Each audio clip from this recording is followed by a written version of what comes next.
тридевятом царстве, в тридевятом государстве жили-были тигр, пятачок и змея. Они с нетерпением ждали наступления Нового года, но он все не наступал. Сказочные персонажи очень огорчились и решили пойти на поиски Нового года вместе со своими маленькими помощниками. Много испытаний встретили смельчаки на своем пути. Им пришлось прыгать, ползать, бегать, скакать. Странники повстречали Человека-паука, который удивил их своей паутиной и показал мастер-класс по обезвреживанию злодеев. Нужно развернуться быстрее! Разворачиваемся!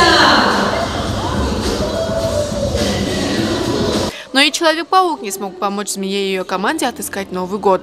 Отчаявшиеся путники наткнулись на хитрого, ловкого, веселого Джека Воробья в исполнении Айдара Сайгафарова. Капитану Черной Жемчужины пришлось постараться, чтобы заслужить доверие маленьких тигрят, змеек и принцесс. Море волнуется раз. Море волнуется два. Море волнуется три. Замри. В поисках Нового года волшебные герои долетели даже до Луны. Всеми любимый персонаж Лунтик помог им найти карту, которая ведет к Новому году. Старания малышей не прошли даром. Дедушка Мороз и Снегурочка вместе с малышом Новым годом были спасены. За это маленьких спасателей вознаградили подарками и сладостями.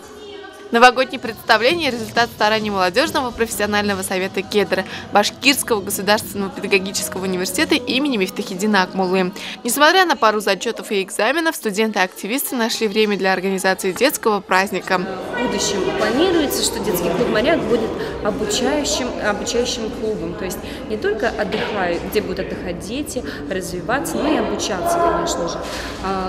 Будет входить огромный комплекс программ для детей, как для развития, так и для обучения, так и для отдыха. Подарки нам предоставили наши спонсоры, компания «Эдрис», которая выпускает книги, продает их.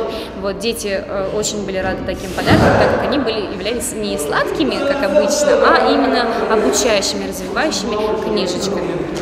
В детстве все, что не случается под Новый год, подобно чуду. Студенты в очередной раз подарили детям настоящее новогоднее чудо. Дебютное представление клуба «Моряк» оказалось успешным. Желаем ребятам творческого вдохновения и больше детских улыбок.